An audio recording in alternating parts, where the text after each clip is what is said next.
KSU എന്തായാലും ഇന്ന് വിദ്യാഭ്യാസ ബന്ദ് പ്രഖ്യാപിച്ചിരിക്കുകയാണ്. +1 സീറ്റ് പ്രതിസന്ധിയിൽ സർക്കാരുമായുള്ള ചർച്ചയ്ക്ക് ശേഷം തുടർ സമര പരിപാടികൾ സ്വീകരിക്കുമെന്ന് KSU സംസ്ഥാന പ്രസിഡന്റായ അലോഷ്യസ് സേവ്യർ പറഞ്ഞിട്ടുണ്ട്. അതിനിടെ തിരുവനന്തപുരത്തെ ഒരു സംഭവം ഉണ്ടായത് ചാല ഹയർ സെക്കൻഡറി സ്കൂളിലെ വിദ്യാർത്ഥികളുമായി എത്തിയ ബസ് KSU പ്രവർത്തകർ തടഞ്ഞു എന്നുള്ള വിവരം ലഭിക്കുന്നുണ്ട്.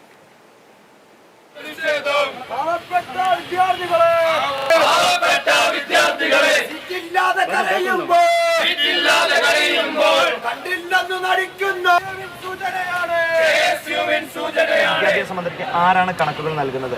ഒന്നില്ലെങ്കിൽ അദ്ദേഹം കണക്ക് ക്ലാസ്സിൽ പോയിട്ടില്ല, ഇല്ല എങ്കിൽ അദ്ദേഹത്തിന് കണക്കുകൾ ഉദ്ധരിക്കാൻ അറിയത്തില്ല, അല്ലെങ്കിൽ അദ്ദേഹത്തിന് കണക്കുകൾ എഴുതി കൊടുത്ത ആളുകൾക്ക് വലിയ പെശകുണ്ട്, അല്ല എങ്കിൽ ഈ കണക്കുകളുടെ പൊരുത്തക്കേട് കൊണ്ട് ഈ വിഷയത്തെ ഡൈവേർട്ട് ചെയ്യുക എന്നൊരു അജണ്ട ഒരു പക്ഷേ സർക്കാരിൻ്റെ മുൻപിലുണ്ടാകാം. അതുകൊണ്ടാണ് ഒന്നാം ദിവസവും ഇന്നലെ ക്ലാസ് തുടങ്ങി ഇന്ന് വിദ്യാഭ്യാസ മന്ത്രി ചർച്ചയ്ക്ക് വിളിക്കുന്ന ഘട്ടങ്ങളിൽ വരെയും വിദ്യാഭ്യാസ മന്ത്രി പറയുന്ന കണക്കുകളിൽ യാതൊരു രീതിയിലേക്കുള്ള പൊരുത്തവുമില്ല. AK സ്റ്റെഫിനാണ് നമ്മുടെ കൂടെ വിവരങ്ങളുമായി ചേരുന്നത്. സ്റ്റെഫിൻ, വലിയ രീതിയിലുള്ള പ്രതിഷേധം സംസ്ഥാനത്തിന്റെ വിവിധ ഭാഗങ്ങളിൽ നടക്കുകയാണ്. എന്നിട്ടും വിദ്യാഭ്യാസ മന്ത്രി പറയുന്നതൊക്കെ കഴിഞ്ഞ ദിവസം നമ്മൾ കേട്ടിട്ടുണ്ടായിരുന്നു. പോട്ടെ, ഇന്നെന്തായാലും നിർണായകമായ ചർച്ച നടക്കുകയാണ്. ഏതെങ്കിലും വിധത്തിലുള്ള പരിഹാരം ഉണ്ടായില്ല എന്നുണ്ടെങ്കിൽ കുഞ്ഞുങ്ങളെ കുറിച്ച് ഓർക്കുമ്പോൾ നമുക്ക് വിഷമമുണ്ട്. അവരുടെ ഭാവി പോലും തുലാസിലാകുന്ന കാര്യം കൂടിയാണ്. അപ്പോൾ ചർച്ച അതെങ്ങനെയായിരിക്കും? ചർച്ചയ്ക്ക് ശേഷം തുടർ നടപടികൾ സ്വീകരിക്കും എന്നൊക്കെയാണ് വിദ്യാഭ്യാസ സംഘടനകളൊക്കെ പറയുന്നത്. ഈ ചാല സ്കൂളിൽ എന്താണ് സംഭവിച്ചത്? അതും കൂടി പറയൂ.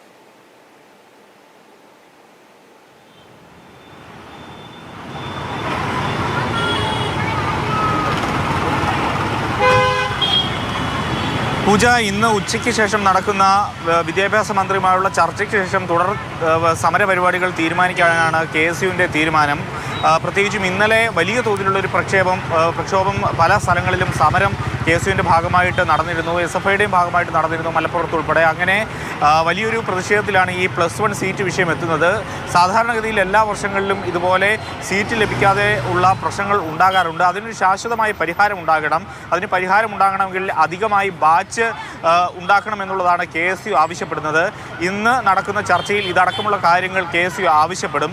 അതോടൊപ്പം തന്നെ അവർ ആവർത്തിച്ച് പറയുന്ന ഒരു കാര്യം, മന്ത്രി ഈ പറയുന്ന കണക്ക് തെറ്റാണ്. അതായത് 2000 ചില്ലുവാനം കുട്ടികൾക്ക് മാത്രമേ ഇനി അഡ്മിഷൻ ലഭിക്കാനുള്ളൂ എന്നുള്ള വാദമാണ് വിദ്യാഭ്യാസ മന്ത്രി പറയുന്നത്. എന്നാൽ ഈ വാദം തെറ്റാണ് എന്നുള്ളതാണ് KSU മുന്നോട്ട് വയ്ക്കുന്ന മറുവാദം. അതുകൊണ്ട് തന്നെ പല വിദ്യാർത്ഥികളും ഇപ്പോഴും പഠിക്കാൻ ആഗ്രഹിച്ചിട്ടും പുറത്ത് നിൽക്കുകയാണ്, ക്ലാസ് തുടങ്ങിയിട്ടും. അതുകൊണ്ട് തന്നെയാണ് ഒരു വലിയ സമര പരിപാടികളിലേക്ക് KSU കടക്കുന്നത്. ഇന്ന് വിദ്യാഭ്യാസ ബന്ദ് പ്രഖ്യാപിച്ചുവെങ്കിൽ പോലും പല സ്കൂളുകളിലും ഇന്ന് ഈ വിദ്യാർത്ഥികൾ എത്തിയിരുന്നു. കാരണം അവർക്ക് ഈ വിദ്യാഭ്യാസ വകുപ്പിൻ്റെ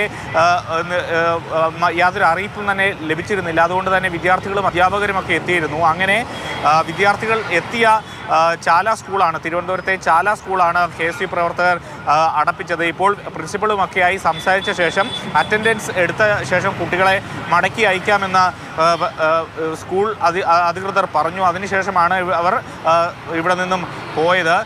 ഇപ്പോൾ ഏതായാലും നമുക്ക് കാണാൻ കഴിയുന്നത് ക്ലാസ്സിന് എത്തിയ വിദ്യാർത്ഥികൾ ഇപ്പോൾ മടങ്ങുന്നുണ്ട്. അതോടൊപ്പം തന്നെ വിദ്യാർത്ഥികളുമായി എത്തിയ വാഹനവും KSU പ്രവർത്തകർ തടയുകയുണ്ടായി.